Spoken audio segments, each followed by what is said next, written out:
पानी देलु जमी देलु रास्ता देलु हेले आज जे उत्कल कंपनी रोजगार देला नहीं। डीएमएफ फोन राजधानी रे खर्च एठी कंपनी भूली जाइछि।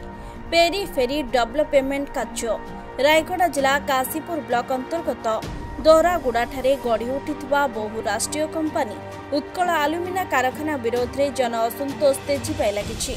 दीर्घ दिन धरी दाबी करी आसुथिबा बेले कंपनी कर्तृपक्ष जानी सुनी नीरव द्रष्टा साजिशंती बोली ग्रामवासी अभियोग करी कोड़ीपारी जीपी जोगीपारी तुंडा ग्रामर प्राय 250 रु ऊर्ध्व परिवार लोके आज को 2 सप्ताह पाखापाखि एवं मौलिक सुविधारू वंचित थिबा अभियोग करी कंपनी रास्ता अवरोध करिसेंती एवं इनटेक पानी टांकी को पानी जोगाउथिबा नदी को अवरोध करी विपरीत दिगरे प्रभावित करिथिबा देखिबाकू मिलिछि।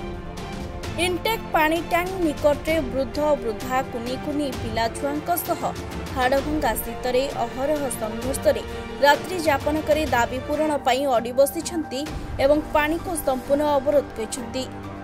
मुख्य विषय है एही ग्राम खनि खनन माइन्सटारू मात्र 3 किलोमीटर व्यवधान में अवस्थित।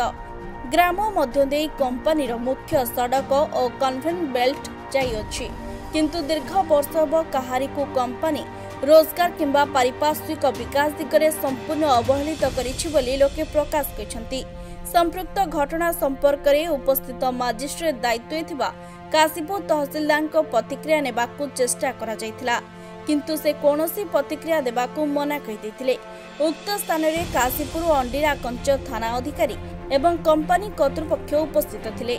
एही भली प्रशासनिक अधिकारी और कंपनी कर्तृपक्ष लोकंक दाबी समूह समाधान पई चेष्टा करथिले सुधा ए पर्यंत समाधान बाट फिटी नथिबा देखिबाकू मिलिछि।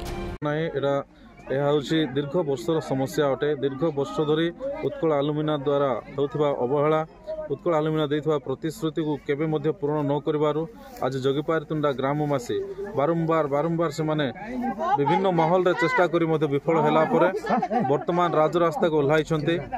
जेहेतु उत्कल आलुमिना कंपनी विभिन्न प्रकार प्रतिश्रुति देइथिला आ से तार प्रतिश्रुति पालन करिबार संपूर्ण भाव विफल होइछे एवं जहा कि विशेष करी वर्तमान मुख्य उद्देश्य है आमर अंचल विभिन्न ग्राम रे जो पारिपार्श्विक उन्नति होचे सीएसआर हो किंबा डीएमएफ किंबा एंडोमेंट फंड हो ताहा कौन परिमाण रे माने अति अल्प परिमाण रे आम ग्राम देखा जाउची एवं गोटे प्राइमरी हेल्थ सेंटर नाई किंबा गोटे एजुकेशन सेंटर नाई जहा कि कंपनी करबार तार दायित्व थिला।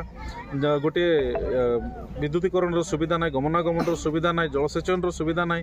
वर्तमान आपण ग्रामवासी कोन पदक्षेप निछन्ती एठार कहबे? आमर ग्रामवासी दीर्घ 10 दिन धरी धारणा बसते किंतु कंपनी कर्तृपक्षर कौन प्रतिक्रिया किंबा सेठारे आलोचना करने को आसले ना। तापर ग्रामवासी सीएसआर को गले सेठारे माइंस को डकाइले किंतु सेठारे कौन सांत्वनाजनक आमको प्रतिश्रुति मिलना ना। तापर आसी ग्रामवासी उत्त्यक्त निजर अधिकार पाइबा कौन करेंगे बोले से इनटेक को आसी इनटेक अवरोध करा जायछि वर्तमान। एवं जदि आगामी दिन देखु सर्वप्रथमे आमे अंडराकंज थाना अधिकारी माध्यम मान्यवर जिलापाल महोदय को आवेदन जनइथिलु एवं से आरक्षी अधीक्षक जे आम सुपरिटेडेंट ऑफ पुलिस रायगढ़ महोदय को आम अवगत कराइथिलु। तापर मुख्य कर्तृपक्ष जे अछंती माइंस रो सीओ सार तांको मध्ये अवगत कराइथिलु, माइंस जीएम को मध्ये जनइथिलु। ता परवर्ती मुहूर्त मध्ये आउ गोटे एप्लिकेशन आम तांको जरिया रे ए समस्त महाशय मान को जनइथिलु।